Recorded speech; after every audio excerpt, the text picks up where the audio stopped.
One of the problems with recruiting for investment banking is not the knowledge or skills you acquire, but the access to talk with real investment bankers to put your best foot forward. Our sponsor, WSO Academy, can provide those connections with 60 head mentors who are finance professionals at top firms like Goldman, Centerview, and JP Morgan.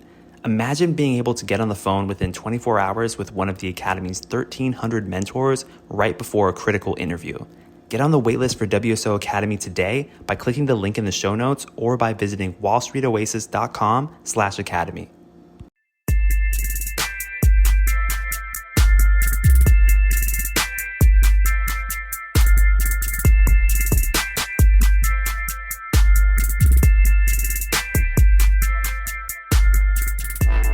All right. Welcome to Investment Banking Insights. This is the only show dedicated to helping you learn both the technical and non-technical aspects of the investment banking process.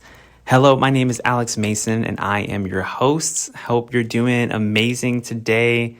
We're going through and talking about comparables, the process of using a comparables company analysis in order to understand what the valuation is for a target company that you may be looking at. Now, we talked about a couple of steps already. We talked about figuring out what makes a good comparable. We have talked about what the financial information that you want to get is and where you actually find that information. Last episode, we talked about spreading the comparables, compiling that information into a single document, such as Microsoft Excel. And today, we're talking about benchmarking. Benchmarking comparables. Well, what is benchmarking? Benchmarking is just making some simple comparisons. So at this point, we have things like our equity value, our enterprise value, things like our sales, EBITDA, other kinds of metrics that tell us financially from a numbers perspective where our company falls and where our other comparable companies fall. So for example, our target company might have $4.3 billion in sales. And let's say our comparable companies, let's say maybe there's 5 of them. One of them has 3 billion in sales, another has 11, and so on and so forth. So that's what we did last time in terms of spreading. But benchmarking is, what do we notice when we compare key statistics? So if I'm looking at my target company, I'm saying, okay, we've got 4 billion in sales, and one of our comparables has 11 billion in sales, and another has 2 billion in sales, then I know, okay, these are different size companies, but they're not too far off in size. I mean, 2 billion is definitely different than 11 billion for sure, but it's way different than 200 million, for example, or 20 million.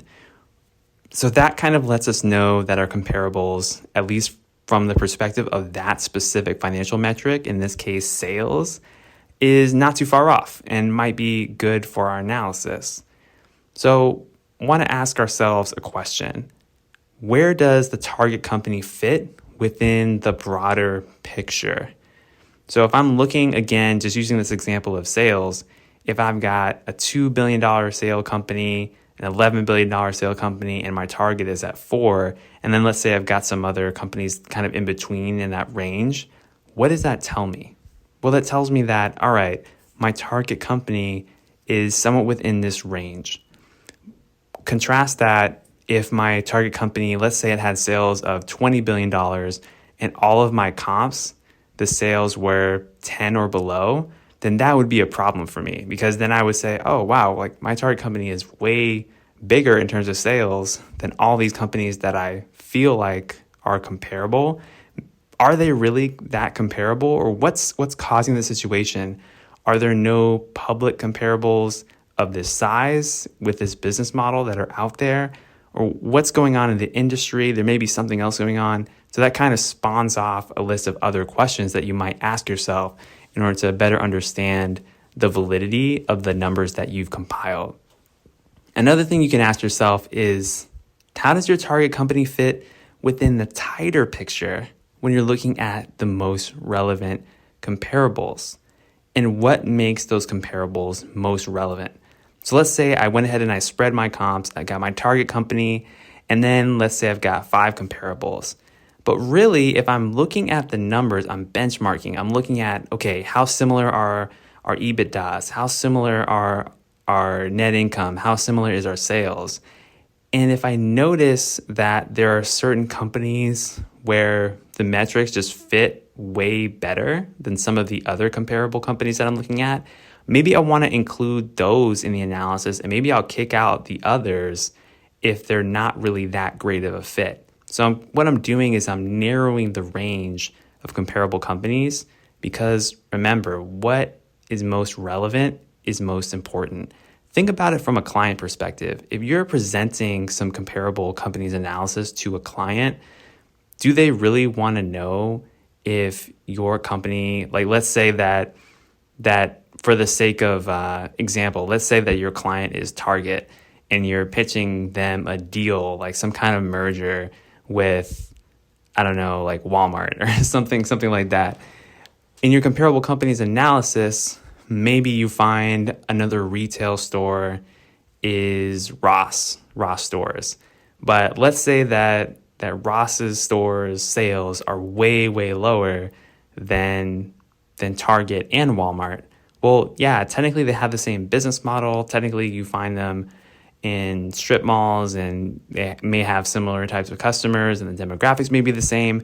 But when it comes to the numbers, you can clearly see a difference. You might just kick Ross out of the comparable company set because it's just not that relevant for this specific situation.